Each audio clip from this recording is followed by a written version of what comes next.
Ladies and gentlemen, boys and girls, outsiders of all ages, we are glad you're joining us. We're getting a little closer to Texas and Ohio State, and we now know at least one perspective on how big that matchup will be. We are the Outsiders, presented by Poncho Outdoors. Let's give you a little peek at the Poncho stuff. You know they've got all kinds of stuff for you, like team colors. That is right. Get your team colors at Poncho for you burnt orange folk. We know there's a lot of you out there. Sam looks good in it. You will too. Look at all this cool burnt orange stuff. Look at that. Maybe a little maroon. You need a little bit of that. You need an orange that's way too bright. You need some purple, a little red, a little green. It is all there. PonchoOutdoors.com. Make sure you let them know that you heard about it on Orange Bloods Live.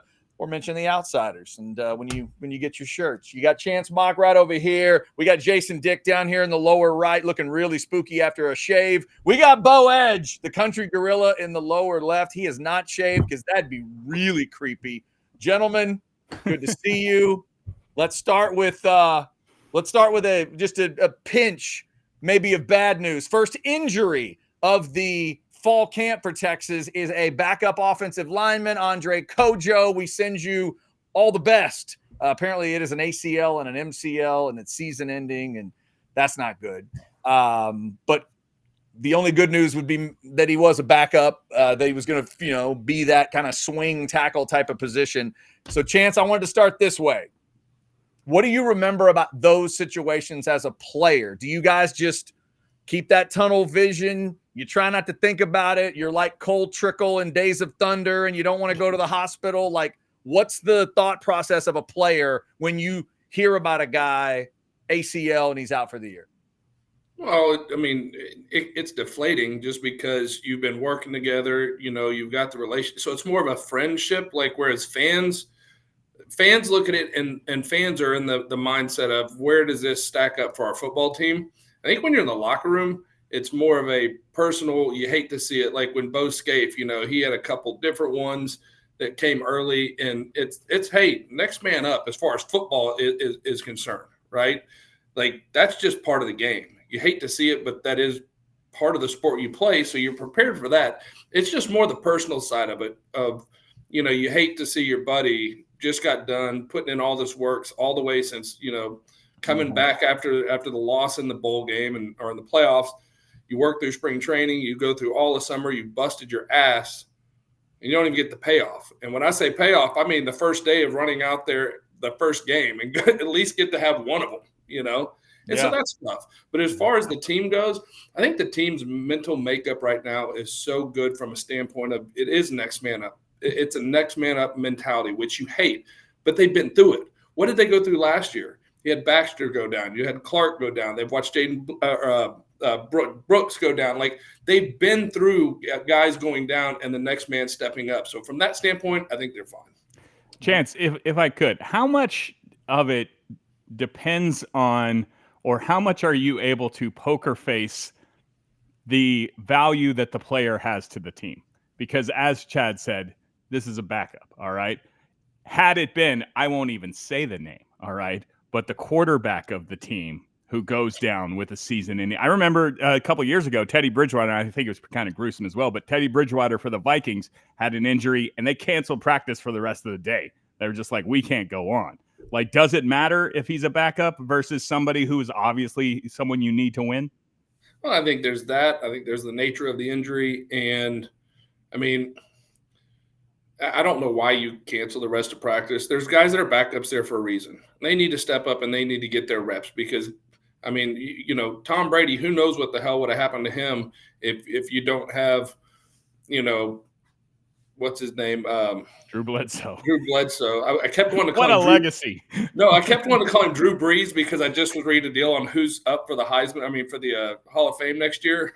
And Brees. So I kept wanting to say Brees. It's Bledsoe. But if he doesn't try to run a linebacker over on the sideline, we may not know what happens with Tom Brady, right? So, like, that you just kind of move.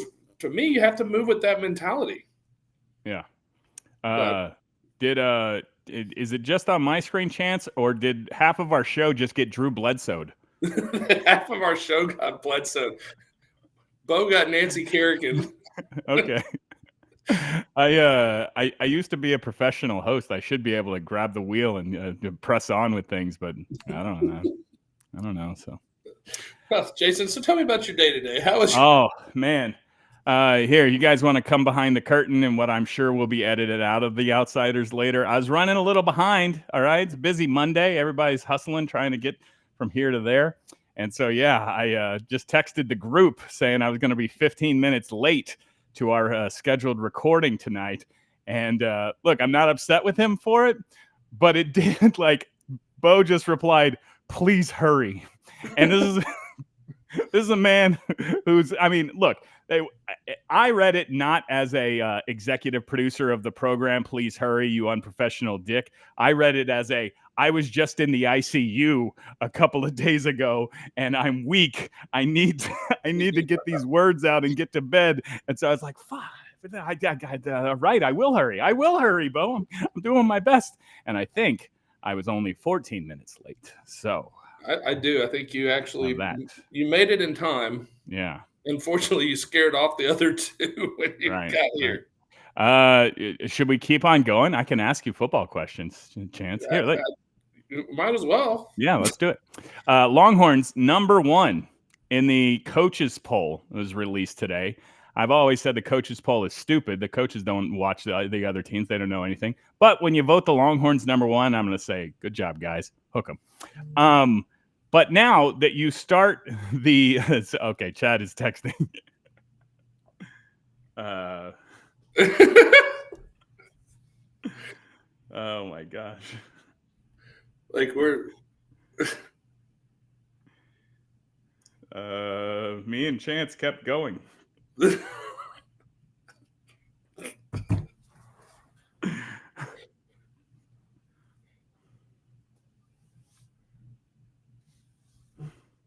Bo says his internet crashed. Did it break the whole thing? It looks like it. Oh my God. I guess I'm glad that if we did this live, what would be happening? It'd be awesome though, because we'd be getting the greatest messages over in the group chat. Right. That's what made it fun. That was, I miss doing the live show just because of the people fucking popping off in the chat. It was fun. All right, we're still recording here. I'm going to use up all. Now that Texas starts the season #1, Chance, is anything less than a national championship a disappointment this season? See, I never like to say that it's a disappointment because I think just going back to the topic we were just talking about, right? Like there's so much that has to happen as far as you have to be healthy. The ball has to bounce the right way. Like things just have to happen to make it work. Do I feel like Texas is in a position with this team, with the size, the speed, the athletic ability, the coaching staff, all the tools they have, that they should be? I don't think it's a stretch to say it would be a little disappointing if they didn't make it to the national championship game. Make it to the national championship game. Yeah. Okay, so I have this sort of opinion that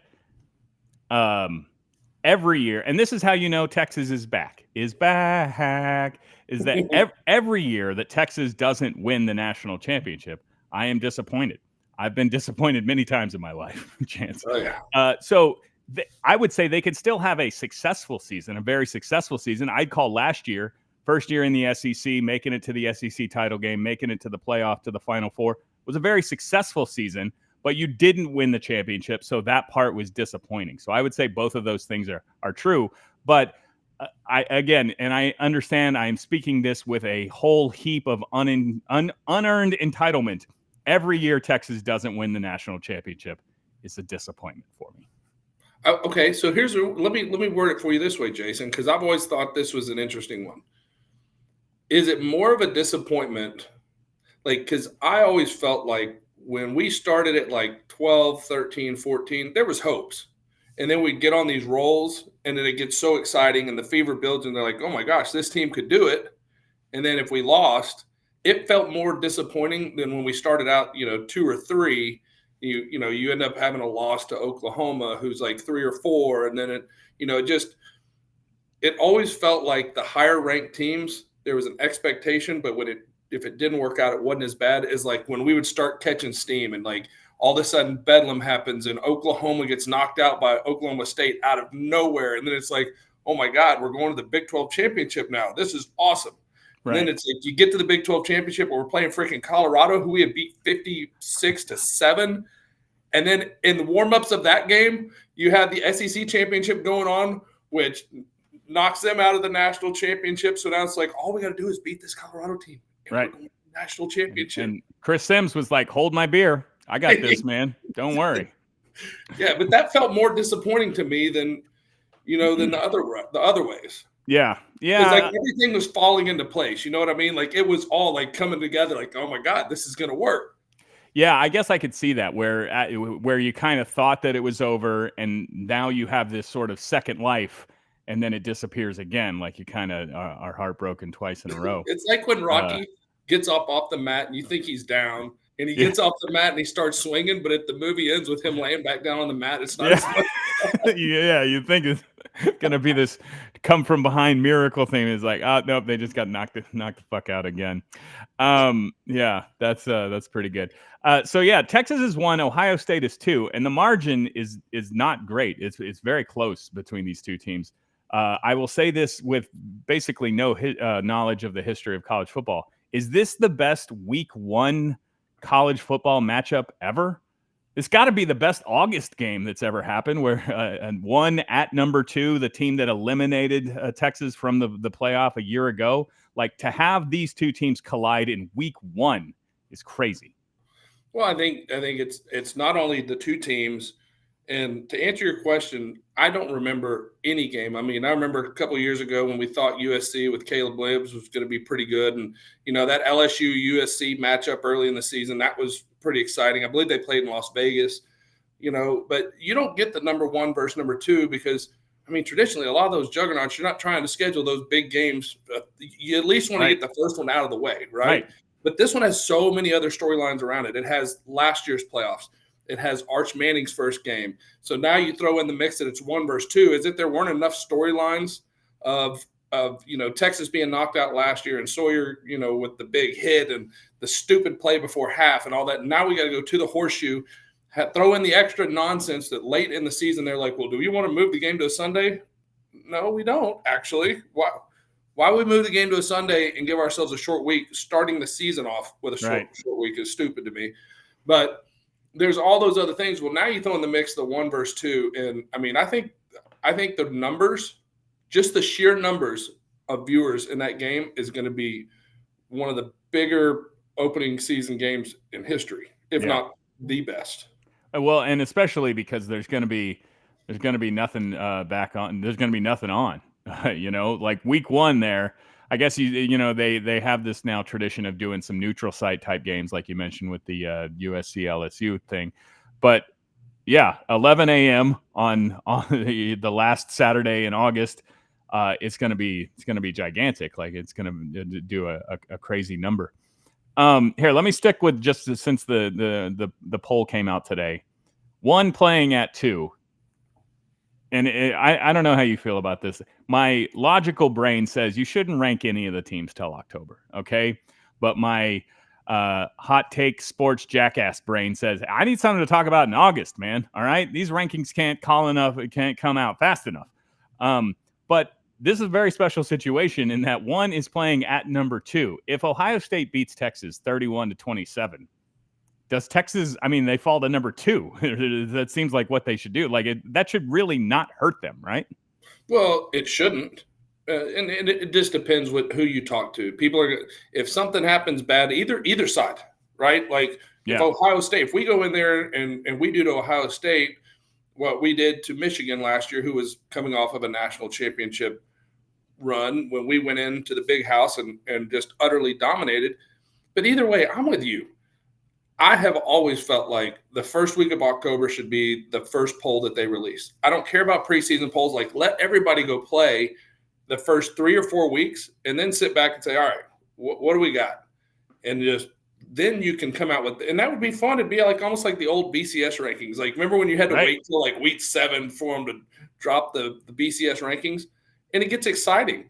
But at the same time, like, this jockeying, I do for the Houston Chronicle, I do the SEC Power Poll, and I put in my 2 cents each week. The first 5 weeks, you're just like, here, this team's good. Of course, it's Alabama. They're going to be good. Well, maybe not. It's Georgia. They're going to be good. Well, maybe they are. So I think it's stupid, but I also think it makes for a lot of fun. Like this next month, the build-up into that game is going to be a lot of fun. And I think if we ever get our co-host back, that was one of the things we were going to talk about was, do the players have revenge on their mind, or is it a business trip? And I don't tend to feel like there's a lot of revenge on their mind, because revenge would be like, that's the final sword in it. Like, all right, I came back, I conquered. I'm Inigo Montoya. You killed my father, prepared to die, and now you're done, and the movie's over, right? Yeah. But that's not what this is. This is no matter what happens, we got to get back on the train and that's just the beginning of the season. It's the opening scene. I have always felt this, but my athletic career, as you know, Chance, did not progress so very high into the competitive ranks. So I'll ask you, like people, the question is, can Texas be motivated by revenge here? It's motherfucking 1 versus 2, okay? It's at Ohio State in the Horseshoe. How is you see this, like people talk about bulletin board material ahead of the Super Bowl. It's the Super Bowl. How are you not at 100% motivation already? Like if you need something to fire you up, I just don't understand that. But like I said, like I just barely got out of the Pop Warner pads. But see, like you don't have a pulse if you haven't been, regardless of if we lost to them last year or not. Just the poll that came out today, take all the other stuff out of it. Just the poll that came out today, and you're like, oh, we get to go 1 versus 2 in Ohio State, one of the storied programs of college football. We get to go up there to some of the worst fans in college football. They're passionate fans. They're good if you're an Ohio State fan, not necessarily for other people. But those are you don't need that motivation. The motivation is there. The motivation is the goal, right? Like, and I don't know exactly how Sark lays it out. We used to lay it out in the quarters. We'd have the first 3 games, the next 3, you'd break the season up, and we got to win those quarters, because you got to have your long-term goals, right? But you got to have these short-term goals in front of you that you accomplish along the way. Well, this is just step 1 in that goal.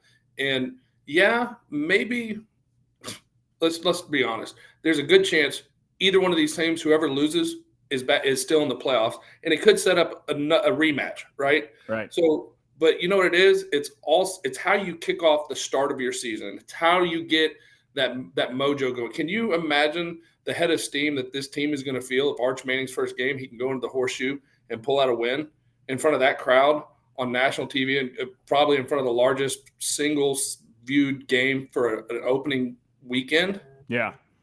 Yeah, it is pretty crazy that the stakes are this high for an August game when you consider, like you just said, Chance, both of these teams, barring disaster, are going to make the playoff, going to make the 12-team playoff.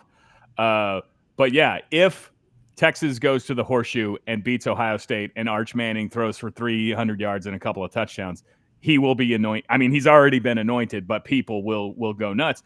And if the opposite happens, if he throws some picks and Texas loses, everybody would be like, see, all this hype. We had all this hype. It turns out Arch Manning can't play for shit. When really it's like, this is a big game between 2 very evenly matched teams. And so, yeah, you probably shouldn't read that much into it. Well, and what's going to be interesting, you talk about Arch. What's going to be interesting is the way that Ohio State approaches this, because being that it's it's the opening game, these teams have been preparing for this. Oh my gosh. So these teams have been preparing for this all summer. They worked on plays during spring camp. Like, this is a game that they've game planned for and they're ready for. On both sides. What's going to be interesting is that I'm interested to see how Ohio State feels is the best way to attack Arch. Do they think the best things to do to try to get at him and make him feel uncomfortable and just let him, make him uncomfortable but make him make throws? Or do they do more, different kind of disguise blitzes and things like that and try to just confuse him because he hadn't had a lot of reps there? So they're 2 very different approaches, and it's going to be interesting to see which one they do, because there's part of me that thinks Ohio State's their deal is not going to be to confuse Arch. It's just going to be to come with as much pressure as they can and to make him uncomfortable in the pocket early. But we'll see. Right. All right, we'll just pick up and roll here. Let's hear from Covert Ford, and then we'll get to the Mock 5 Top 5. Here we go. Hi, I'm Kimberly Covert, and since 1909, the Covert family has been committed to Austin's community. For 116 years, we've grown with Texas, driving progress, building trust, and serving the Austin community. Whether it's the all-new 2025 F-150 or the versatile 2025 Ford Maverick, we're here to help you find the perfect fit, just like we've done for generations. At Covert Ford, it's more than cars. It's about family, service, and a legacy of trust. Visit covertford.com and become part of our story. All right, and let me just double check. I do not see Bo Edge. Hopefully, Bo Edge's spectrum will get figured out very quickly, and we will be able to get to that. But we'll see. We will see. So, excellent talk about Texas as the number one team. You mentioned that it's number one against number two, according to the coaches poll. Fantastic. But we did not get to your stat, Chad. What's that? We did not get to your statistics. All right, look at that. Bo's going to jump in just in time to hear my goofy OCD stat. Hang on, let's get him in there. There he is, Bo Edge, ladies and gentlemen. Yeah, so I looked up how many times Texas has been in a 1 versus 2, and this will be the very first time it's ever started a season, which is kind of cool. The only other one that was a true road game, the famous shootout against Arkansas. So this will only be the second time it's ever been a true road game, 1 versus 2. And Texas is 4-2-1 in 1 versus 2 games. Pretty good record there. Lost the last 2, trying to get back on track. So are we going to try to jump into the show from where we all died? Just keep going. What do you mean we all died? Bo, you and I dropped out. Chance and Jason just kept rolling. So there was comedic YouTube gold, and I wasn't in the presence of it. If you were to watch the bar graph of viewership, it goes Bo and Chance, Bo and Chad, Bo and Chad, and then y'all drop off, and it goes incredible. Incredible. Yes, and the other stat I thought would make you guys happy is that Oklahoma. I just looked it up. Oklahoma. Hold on, Chad. You're the man of the stats. Don't just give it to them, because I want to see if they're as close as I was. All right, guys. I looked up. Oklahoma has played in 9 games where it's 1 versus 2. Can you guess the Sooners' record? Oh wow, 1 versus 2. I mean, going to be so many before I was alive. Used to be good back in the Bud Wilkinson days, and I'm going to say 7-2. Okay, Jason, you don't get that many national titles without winning some 1 versus 2s. I will allow my Oklahoma haterade to rain down. I'm going to say 3-6. Both of you are wrong, and trust me, Bo, I was on your side, but happily, I'm going to tell y'all it's 1-7-1. 1-7-1, a tie, and that includes 0-1-1 against the Longhorns in 1 versus 2 matchups. So there you go. Nice. And the Longhorns got themselves a national title off of that win in '63. So Texas and Ohio State, 1 versus 2. If the coaches poll, if the AP agrees with the coaches, we will see. All right. I saw an interesting little nugget on the interwebs. This is the first time ever that 1 and 2 have played the first week of the season. Is that right? That's something, obviously, I don't have time to look through all that. That's great to know. I was wondering that myself. That's cool. 1 versus 2 never started the season before. That's good. And if ATX Bates is out there watching, he did throw the question at me today. How many times have the Aggies been involved in a 1 versus 2 matchup? Y'all want to guess? 0. That's 2 goose eggs as a guess. They would have. I'll go. They would have to be either 1 or 2 to even be in the game. Trying to be nice, Jason. That is, it's none. It's none. It has not happened. Has it really? Unranked versus unranked. I bet they're way off the track. Has not really been close. Yeah. Forgive me, Chad. Who did the Aggies play in week 1? The Aggies host UTSA in week 1, if I'm not mistaken. Okay. Well, this is the first time in history that 21 and 43 have faced each other in week 1 of the season. Okay. This never happened before. I don't know. Prove me wrong. I don't think UTSA is 43, Jason. I think they're 41. One other thing before we leave the rankings, gentlemen, did y'all see who the team that received the most votes was that's not ranked? Oklahoma, 26, right? About over 220 votes. Oh, no, I just mean they are the 26. Number 26. Yes, you're right, yes. But a lot of votes. I couldn't believe that. Way more than the next team. There's that feeling about the Sooners that a lot of people have. So we'll see. Gas. Don't worry about it. Take advice from me. Get medicine, go to the doctor, treat the gas, and you'll be fine. Because that feeling that Oklahoma is not where they belong, they are 100% where they belong out of any poll that matters. I would. Well, let me perhaps repeat some of the things I said to Chance while you guys were gone. But should they be ranking teams right now? Because I never want to give any credit or benefit of the doubt to a team like Oklahoma. But yeah, their quarterback, I think his name's Mateer. I'll learn his name by October. Okay. But I've never seen him play. Like, people have not seen these teams. There's people who would say you should not rank the teams until October. Now, hot take jackasses like myself, we need something to talk about in August. So I'm all for wait a second. Champagne problems. You're a fan of the Texas Longhorns, and you're actually arguing that they shouldn't be ranking teams right now? You're preseason number one. I would say normally I would say the polls are bullshit in August, especially the coaches poll. Like, aside from that one time in 2004 when he had to bury Cal, did Mac Brown ever fill out a coaches poll? That was Bill Little's job, okay? There's no way that Mac Brown is ranking these teams. So in general, I think it's bullshit. But if you have the Horns number one, there you 2 go. points. Very good. Very quick. One, bullshit, you haven't seen John Mateer play. You are a degenerate, and I know you had some late West Coast Washington State action that you had to bet on. So don't tell me you haven't seen John Mateer play. You know what? To be fair, Bo is probably correct. I just didn't care to learn or remember his name. You didn't know his name, but you watched him play. I just knew. I was like, who is this? Spiral down the toilet. Who is this Washington State kid? Is that Gardner Minshew back there? How did this happen? Yeah. 2, you do need the polls so you can set up matchups that make everybody get excited, like number 1 versus number 2. Are the polls real? No, you're basing it off last year's information and transfer portal guys. But you have to start somewhere, because if you don't, there's no metric to discern whether teams are actually scheduling tough opponents in the beginning or not.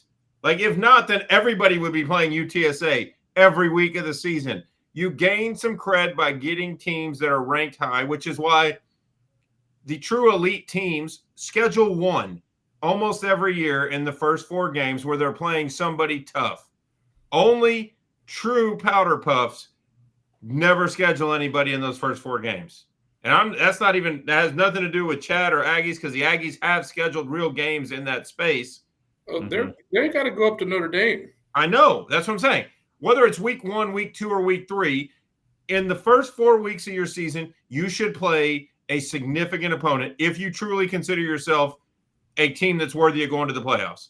If you're trying to get into the playoffs the Indiana Hoosiers way and play nobody, then you get exposed like Indiana did, and then the next team like that won't get in, and they're going to say schedule somebody. Like, Boise at least tries. Boise schedules strong non-conference teams regularly. It's more teams don't want to play Boise. But that's all the rankings should be. It's a determination of who are the higher-ups and who are the lowers for when they play, and then you can let it filter out. Yeah, but here, and now we're just going to get into silly arguments, but that's my favorite thing to do, look, I agree 100%, Bo, and the teams should schedule real opponents. But to the people who would be like, oh, well, Michigan was number 3 in the country when Texas beat them. They were not the 3rd best team in the country, okay? They were the reigning national champion, who it wouldn't make sense to not have in the top 5. They were not the 3rd best team, okay? Well, no, and by the end of the year, Texas was not getting a lot of credit for the Michigan victory. I mean, maybe in some of the top 25 win metrics and things like that, but let's be real. People talking about Texas weren't like, ooh, they beat Michigan 30-13 or whatever the heck it was. No. those things have a way of sorting themselves out, but you need a starting point. Right. And that, to be honest, this is the one spot where computer modeling, I didn't like it during the BCS. I don't like computers determining who gets in the playoffs.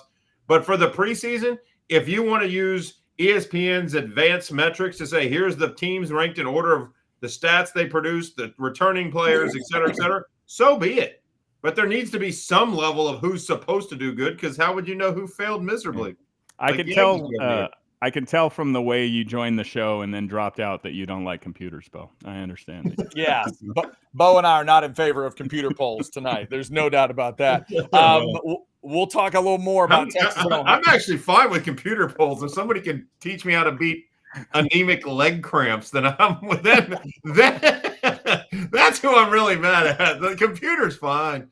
Be a good one. Also, we got the Mock 5 Top 5 coming up right now. Let's thank Last Stand Hats. They are the hat that this guy's wearing in this picture. He's going all gas, no brakes. If you have not seen that collection at Last Stand Hats, get over there. Check it out. The True Fans brand. Also, check out that incredible members only card that they have that we've talked about. I think they may still have that. They've also got 12 different color combinations of the Outsiders hat. If you want to be legitimately worth a shit, give that a shot.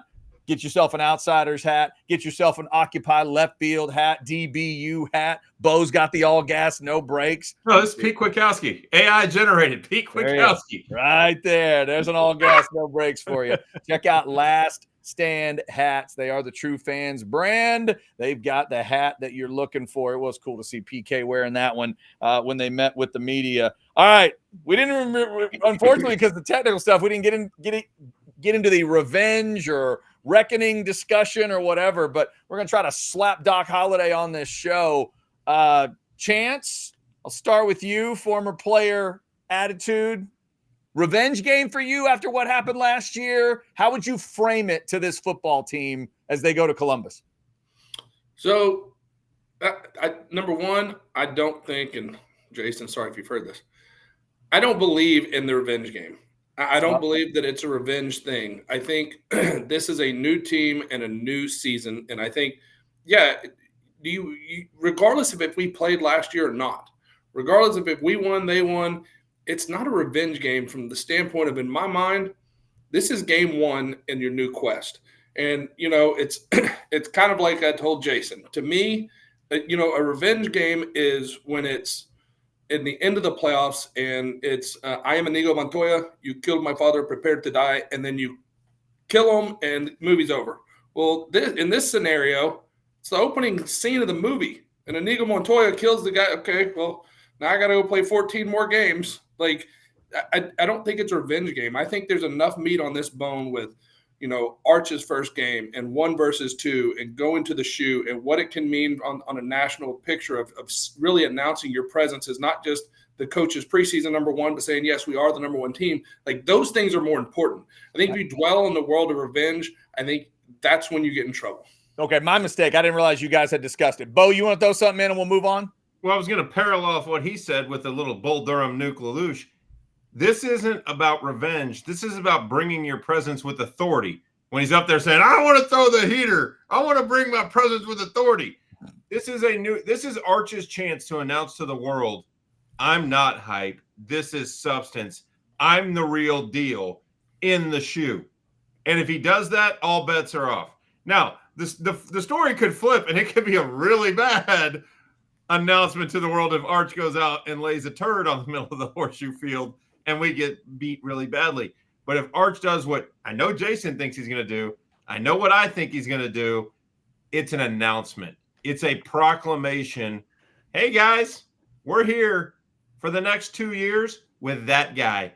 Buckle up. But not just Arch, Anthony Hill on a national stage, Colin Simmons on a national stage, even a guy that's unheralded to some degree like Michael Taft goes out and has a 2-pick game, first game out of the gate at noon against Ohio State.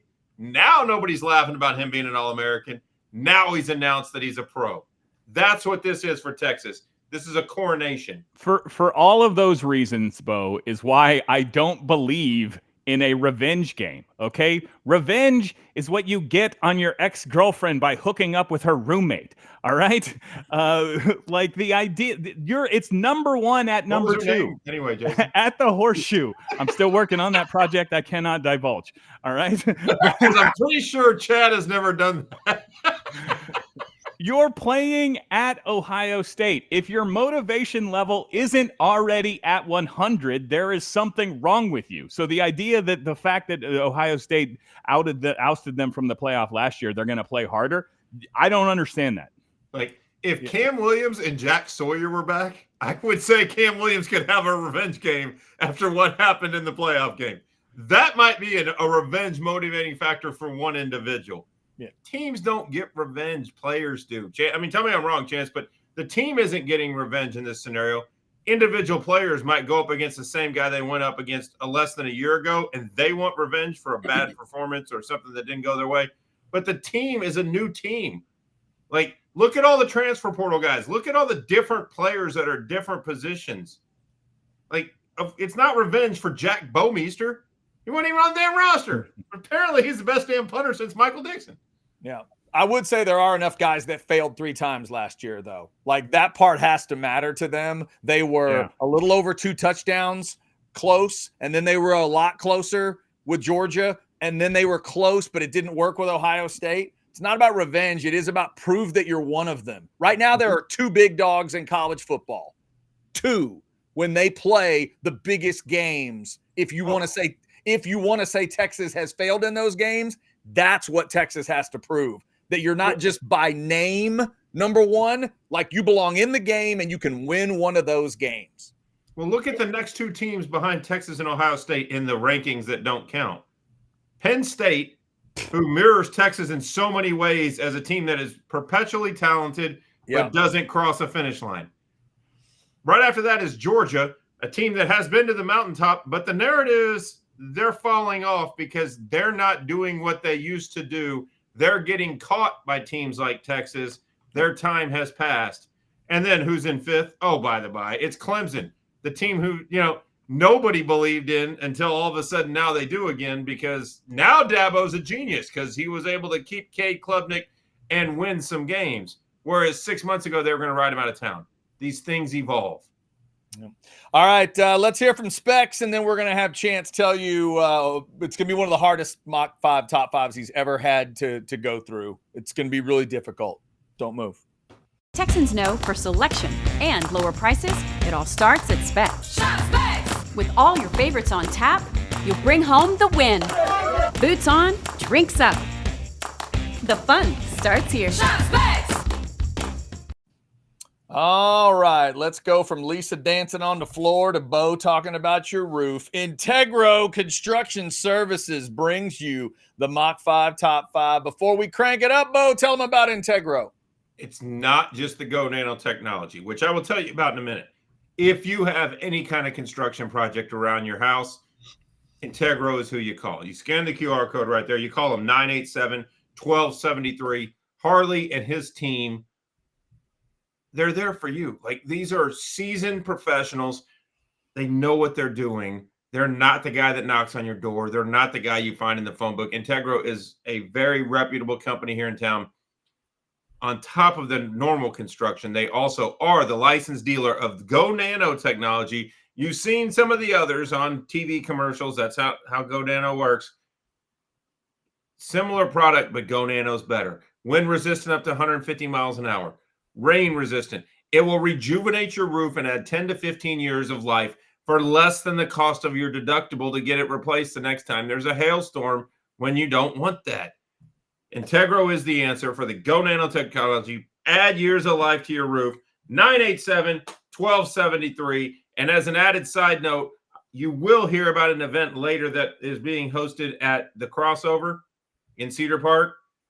One of the primary sponsors of the free baseball clinic for ages 6 to 17 this weekend is Integro and their sister company, Battalion Fire Protection.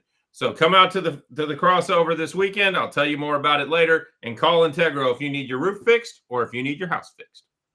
There you go. All right, it is time. Mock 5, Top 5, Chance Mock has never had a challenge like this in his life. Chance, we're 26 days away from this game. You have to give us your top 5 Buckeyes you actually like. All walks of life count. It doesn't have to be sports. If your neighbor is a Buckeye, we'll allow it. Who are your top 5 Buckeyes that you actually like?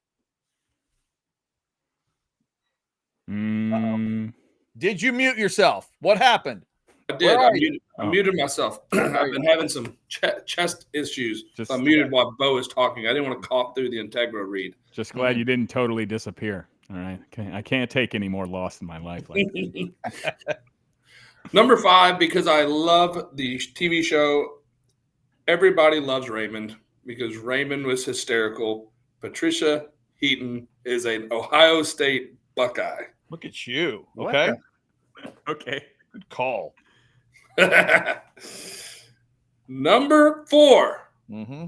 because he looked so damn good in that Love You Blue before he got shipped off to Tennessee, Mr. Eddie Edward George. Eddie did look nice in that uni. He did. That's he was fair. so big. Remember how big his shoulder pads were? I was going to say, he nice wore guy. like, he felt like his shoulder pads went sideline to sideline. All right. Number 3, Mm-hmm. because they only sold 400 million Goosebumps movies or Goosebumps books. R.L. Stein is an OHIO Buckeye. Nice Nerd. work. Nice work. Somebody learned the Googles. Going literary onto people. Buckeyes can read. Okay, fair enough. Number 2, one of the greatest ever to do it, Mr. Jack Nicklaus. Perfect. Okay. Wow, who's going to go above Jack at number 1? Buckeyes you like. Who is it, If Chance? he goes where I think he's going to, I'm going to crap my pants on TV. Where are you going? Don't do that. He's the vice president of the Arch Manning fan club, Mr. Quinn Ewers. Quinn Ewers is a Buckeye you actually like. He did take you to 2 straight semifinals and got you a Big 12 title and a championship belt from The Undertaker. So, all right. Fair enough. Jason Dick, there's your list. Patricia Heaton, Eddie George, R.L. Stein, Jack Nicklaus, Quinn Ewers. What do you do with that? I was not expecting this, guys, but prepare yourself because what I'm about to do is art. Okay. Okay. First of all, I'd like to say excellent list, Chance, although I'm not sure who Patricia Eaton. I don't know who that is. Eddie George. You never watched Everybody Loves Raymond? I'm familiar with the show. I know Ray Romano. Wife. I know the She's guy's his wife. voice. Oh, That's his wife. so mean to Ray. Ray deserves it. I made Eddie George laugh one time, guys. All right. I had him on the phone promoting so he's making a nightclub appearance in Austin at a place which we'd later find out was laundering money. Don't worry about that part. Anyway, we were talking about winning the Heisman Trophy and how they all get together, sometimes to present the new one. And I just said, do you guys, oh man, now I'm going to mess up my own joke. Okay, I got it. Do you guys make fun of Jason White if he shows up in his Burger King uniform? And Eddie George lost his shit. And I was like, however, I am going to Quinn Ewers, your favorite Buckeye of all time, huh? I am going to eliminate Quinn Ewers. All right? Wow. And That's I am bold. going to replace him with my favorite Buckeye of all time, gentlemen. Quarterback Justin Zwick. Okay. Perhaps you remember one Justin Zwick from September of 2005 when the Buckeyes had the incredible talents of one Troy Smith. How could I forget a name like Smith? Troy Smith on the squad. But no, he's the backup because we believe so heavily in Justin Zwick. And he started versus the Longhorns in a season where the Longhorns would win all of their football games, including that one by a margin of 25-22. I'm sure you guys know the answer. Good memory. Is that Well right? done. Yeah. I think you're right. Now, Justin Zwick did not play long. As a matter of fact, Troy Smith got in the game in the first quarter, but not until Mr. Zwick had buried them under a 10-0 deficit. Insurmountable against the 2005 Longhorns. So Justin Zwick, who a lot of people may have forgotten about, but I'll tell you, he also had a fruitful professional career for the Columbus Destroyers of the Arena Football League. Yeah. You guys may not remember, but in 2008, Justin Zwick had a 158.33 passer rating. Now, I don't have to tell you guys, but for the audience at home, 158.33 is perfect. That's a perfect passer rating because Justin Zwick was 1 for 1 for 47 yards and a touchdown in his Arena Football League career. And he retired with a 158.3. He also somehow he recorded one tackle. So I'm like, do they have him on kickoff? Like, how did he have put him one? in Jack in the box. All right, that's a long way to go for a Justin Zwick joke. Well done, Jason Dick. Do you have more from his? Are you going to read us his Wikipedia page? What's happening? This is not a joke, sir. As I said, Chad, this is art, okay? Justin Zwick started versus the Longhorns, all right? While you had a Heisman Trophy caliber player in Troy Smith on the bench. They say he was the greatest ever at keeping a Heisman Trophy candidate on the bench until Quinn Ewers came along. Oh, there it is. I'm so sorry. I should have let you land the plane. I'm sorry. So I am eliminating Quinn Ewers from the list, and I'm putting Justin Zwick as my favorite Buckeye. Boy, that's a long Justin Zwick bit. That was well done. Well constructed. All right, Bo Edge. Quinn Ewers is out and Justin Zwick is in. What do you do with the list now? One, for what he just did to disparage the greatness that is Quinn Ewers, I'm going to tell a little joke that Jason will be the only one that gets, but he will definitely get it. You used to play poker with an Ohio State Buckeye, and I guarantee you he would make your top 10 list. He played goalie for Ohio State and hosted poker sometimes. His name was Gil. Oh. Look, I barely know Gil, but I know the one thing I know about him is that he wore an Ohio State hat all the time. I was like, what the fuck is this guy's problem? Yeah, and not many people were that big of a fan, but that's neither here nor there. All right, I'm not going to put Quinn Ewers back on the list because that wouldn't be fair to the process. You want him off, he's off. But there ain't no chance in hell Justin Zwick is making the list. Come on, he's out. So now it's just a question of, do I go with a guy that ended up becoming a great Tennessee Titan coach, even though now he's a coach of the New England Patriots? Or do I go with the guy who's a future NFL Hall of Famer and is really good on Netflix, The Quarterback Show? You know what, Mike Vrabel, I love you, but you're on the enemy team now. Joe Burrow, step on up. We're going to go with another Ohio State backup quarterback who did win a national title. So come at me, bro. Wow. So you're going Burrow for Zwick in the number 1 spot? Well, I'd rather put Jack Nicklaus there, but I can only make one move. So I got to get Burrow on the list. Fair enough. All right. I'll save both of you. Burrow is out just like Zwick was. Jesse Owens goes to 1. Jack Nicklaus will be at 2. How dare all of you not mentioning Jesse Owens? All of us just went to Google and found that out. Not everybody knows Jesse Owens a Buckeye. We'll leave Stein, George, and Heaton. Jesse Owens put on a show in front of Hitler that's legendary. I got to get him on this. But I couldn't let him get rid of my boy Quinn without taking action. I did enjoy the Justin. I was going to go political, but I decided against it.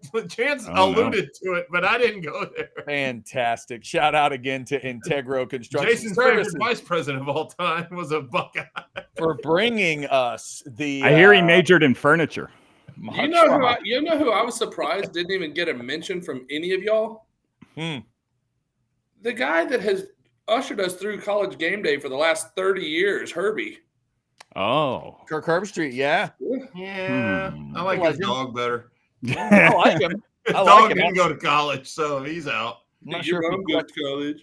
Guys, if he quite make my top 5 though. If I hadn't stumbled onto that brilliant Justin Zwick bit, I was going to argue for LeBron James. That's not a bad one. Verbally committed. Yeah, Jason, the thing I enjoyed about the Justin Zwick thing is it brought up memories of like the last thing we were happy about as Cowboy fans. It had a Neil O'Donnell feel to it, and I really enjoyed that. Okay. That was good because I celebrate Neil O'Donnell to this day. We're almost to 30 years since Neil O'Donnell. And Jason, they're so pathetic. Let me point this out. My only issue with it is that by making Justin Zwick your number one, you're basically stating for the record that Texas wouldn't have won that game if Zwick wouldn't have started it. I think Texas was winning that game either way.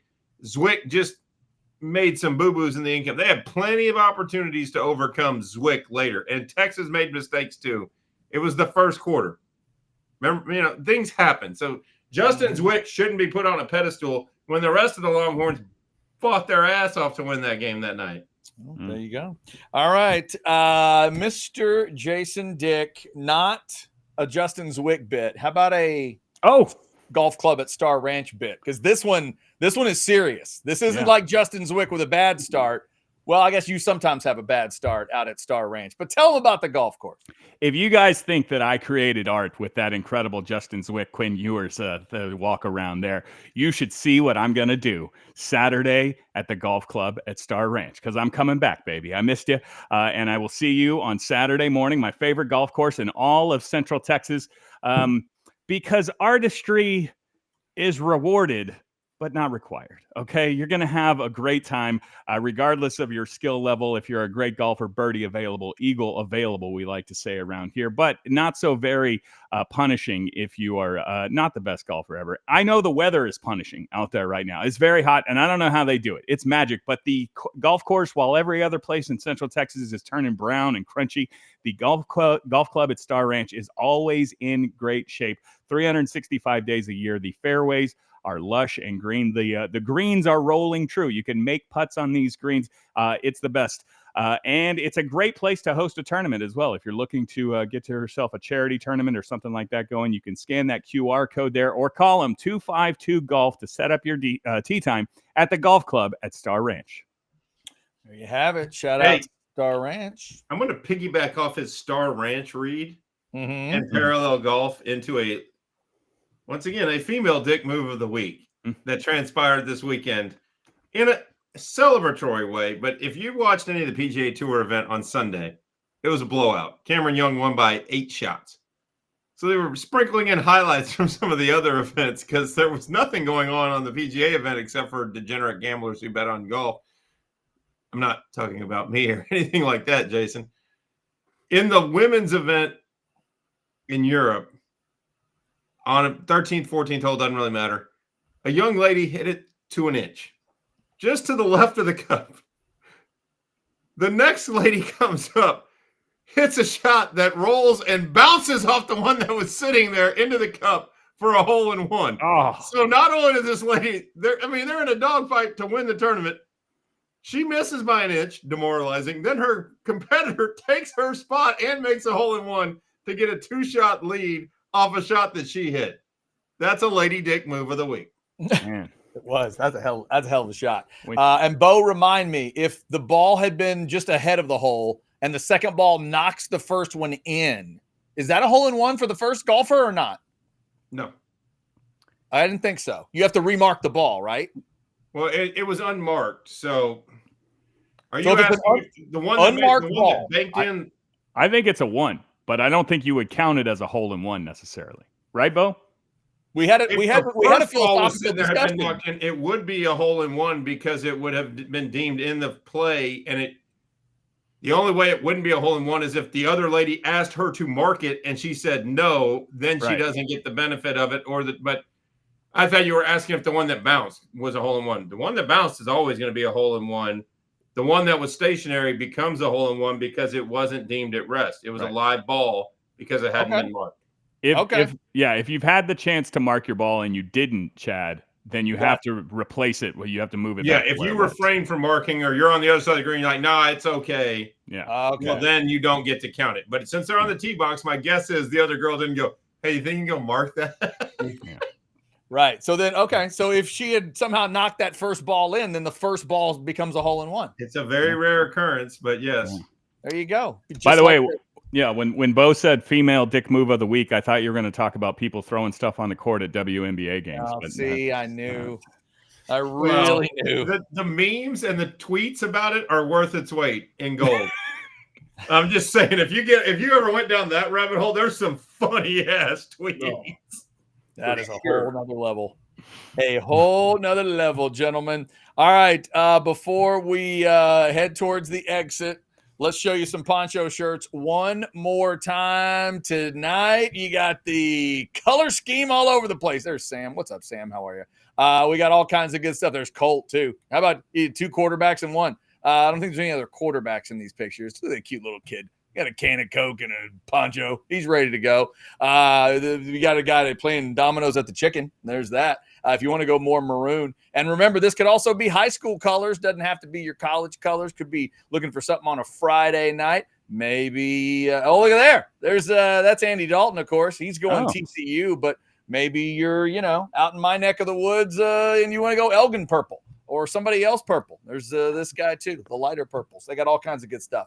PonchoOutdoors.com. Make sure you mention Orange Bloods Live or The Outsiders when you order your ponchos. Get it done. Get it taken care of as soon as you can. All right, gentlemen, we've talked revenge. There were technical issues. It was very much an outsider show. Anybody else have any other business to attend to? Bo, we need to mention your event before we get out of here, right? Real quick, and maybe if I'm lucky, my guy is going to make a trip here to Austin to be a part of this event. It's going to be Saturday the 9th at the Crossover, or more appropriately, the Field House, the bar and fun section of the large facility in Cedar Park called the Crossover. It's back to school family fun day thrown by one of the companies that I have the pleasure of working for called USI. We're going to have a cornhole tournament, a pickleball tournament. There's going to be inflatable water park all over the soccer field because, let's be real, nobody wants to play soccer on AstroTurf when it's hot as hell outside. So we made it a water park. There's going to be slides and things for the kids. We're going to be giving away school supply, gift cards to Amazon, HEB, and the showcase of the event is going to be upstairs in the Marucci Hitter House. That's where Chance and his son Cash will be in attendance. I'll be there with my son Razor. Abbott's going to make an appearance for those outsider fans who have missed Christopher Abbott, the original fifth Beatle outsider who left us for youth baseball pastures. We also have some special guest instructors that will be coming out. Can't confirm everything because schedules change, things change, but some of the names who have committed to me in the last few days: Corey Knable, Taylor Youngman, former Round Rock legends Brian Gordon, Longhorn and Round Rock legend Danny Peoples, Nikki Peoples, Austin Todd, and there's others, including guys that have been on this show like Simmons and JB Cox and others.